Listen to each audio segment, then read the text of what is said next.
Well, every year, hundreds of people die or are seriously injured when their cars go under tractor trailers. But there is technology right now that could prevent many of these deaths. And tonight, our Heather Crawford is investigating why they're not already on every 18-wheeler on the road.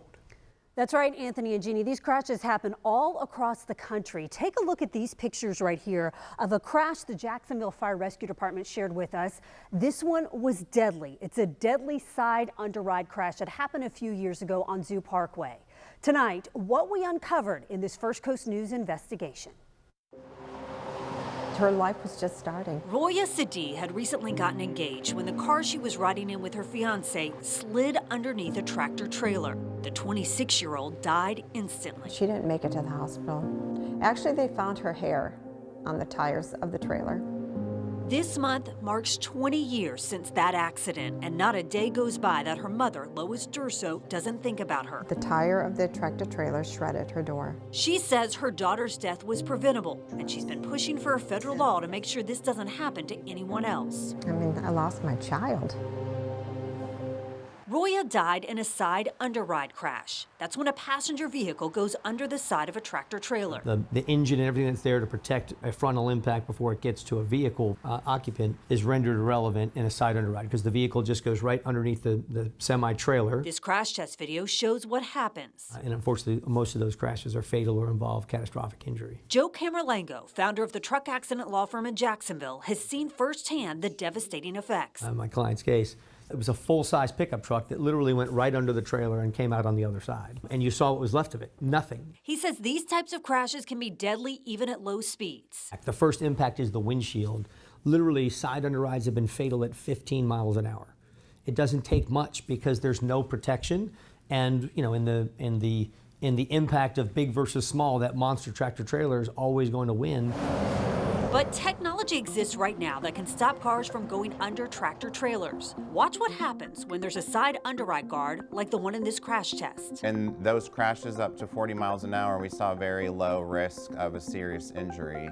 We also then ran, just essentially to illustrate the problem, a test without the side underride guards, and you would expect a fatality in that kind of crash. Matthew Brumbelow is a senior research engineer at the Insurance Institute for Highway Safety. He says while there are no regulations for side underride guards in the U.S., changes are necessary. We believe that hundreds of lives a year would be saved by requiring side underride guards. And the reason that those side underride devices are not mandatory is what? It's just the trailer manufacturers and politics. Really, it's about money. The National Highway Traffic Safety Administration, known as NHTSA, declined our request for an interview. But its report to Congress in June says side underride guards are 97% effective at mitigating fatalities at speeds up to 40 miles an hour and would save about 17 lives a year if all trailers are equipped with them. However, its cost-benefits analysis found it would be negative to the tune of $1 billion. The American Trucking Association says it would cost $35 billion to install these guards on all existing trailers. David Heller with the Truckload Carriers Association says there's a better solution. Rather than justifying the crash like a side underride guard would do, the reality is something like automatic emergency braking, if it was placed on both trucks and passenger vehicles, and you're starting to see it more and more, that would go a much further way to preventing these crashes altogether. Those in favor of mandating side guards believe the number of deaths attributed to this type of accident is grossly underestimated because only 17 states have an underride field on police accident reports. Florida and Georgia are among 33 states that do not. Literally, the only way a Florida crash gets reported as underride is if the officer writes side underride in the description. That is it.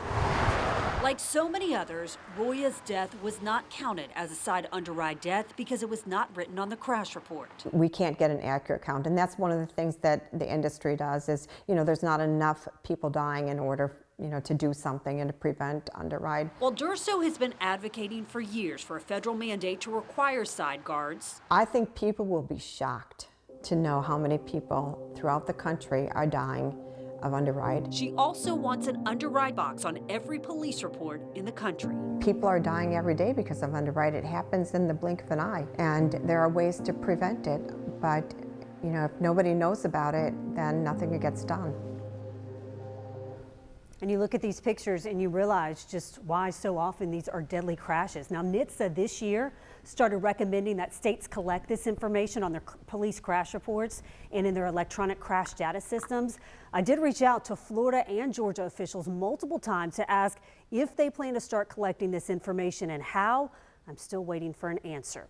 In the meantime, families who have lost loved ones want everyone to reach out to lawmakers and urge them to make sure this data gets collected because they believe that data is what's going to lead to change.